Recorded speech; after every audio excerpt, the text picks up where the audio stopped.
So welcome to the Middle Tennessee State University Laboratories of Anthropology. We are really fortunate in that we have some really great facilities for student researchers and for classes to use for the more hands-on aspects of what we do with anthropology. We actually have 3 labs, and this one here is the largest of our laboratories.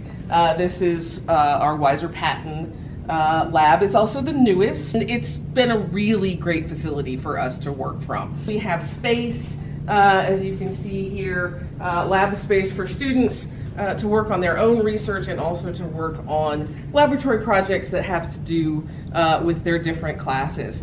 I teach human osteology in this room. I also teach biological anthropology. We also have an archaeology class. We have a research methods class, and we also have an archaeological field school. The other component of this lab is a 14-station computer lab.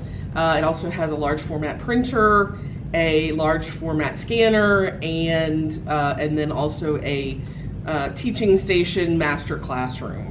The other 2 labs that we have one in Peck Hall, and then we have also in Peck Hall next door to that one, we also have sort of a dirt lab, for lack of a better term. And it's the oldest of our 3 labs, and a lot of the dirty work of archaeology takes place there in terms of washing artifacts and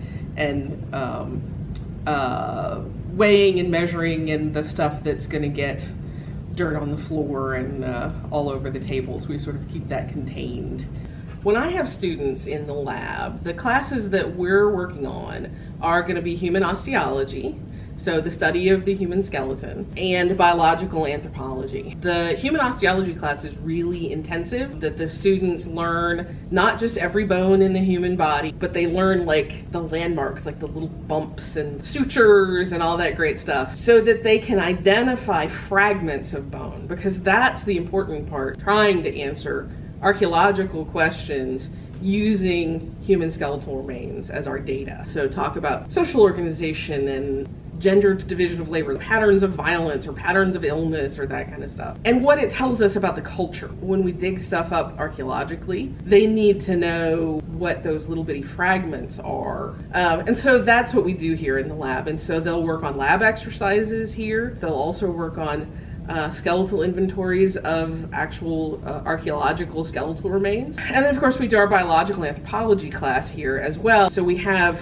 a pretty large comparative collection. So we have casts, I don't have the real thing, but we have casts of gorillas and chimpanzees and gibbons and Australopithecus afarensis and Homo habilis and things like that the students can actually put their hands on. And again, to know something, to learn something about us as a species. So those are the 2 classes that I teach here in the lab.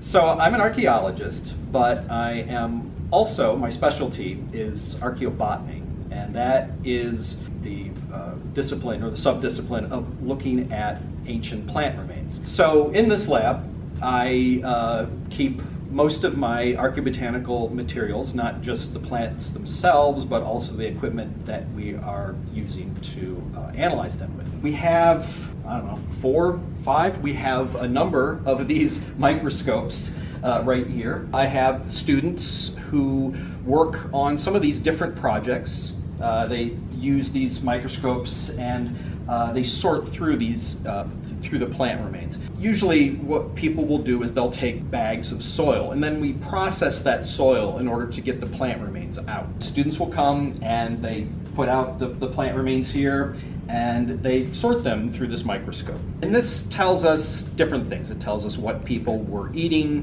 what was the environment, what plants, resources were available to them at the time, plants that might have been used in ritual, plants that might have been used in medicine. Now, I have another much fancier microscope that's right over here. This is actually our really fancy microscope. We only have one of these, but that's a little camera right there that's connected to the microscope, which is then connected to this computer screen right here, so we're able to look at these plant remains. Here, I'll move this and you can see how tiny this is right there.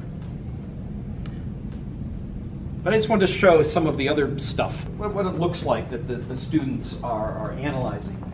Here we go. This is a whole bunch of archaeobotanical materials. This is from the site of Castilian Spring. So this kind of gives you an idea of what the students do under the microscope. Okay, all these different little things right here are the different species or different genera. So that is what me and students that I'm working with do here in the lab in terms of archaeobotanical analysis. Now I have another project that takes place in this lab. This is for a class. It's Anthropology 3210. It's just called Archaeology. So we have a class project where we go up to Fort Negley, which is a Civil War era fort up in Nashville. We'll talk more about this later. There's another video where we're going to be discussing Fort Negley, so I'm not going to go into the details here. You can watch the other video and learn more about it there. Anyways, but it's the site of one of the first African American neighborhoods in all of Nashville. So I bring my class out there and we do archaeological excavation. Students bring the artifacts back here to the lab. They clean them, they sort them, they analyze them, and for a final project they write a site report of this. This is where all of that analysis of the Fort Negley materials takes place in here. We have a lot of the materials right here. So these boxes are all of the Fort Negley materials right there. I'm not going to go through everything, of course, but I just kind of opened this. I thought it would be fun. This is an example of kind of some of the stuff that we're finding.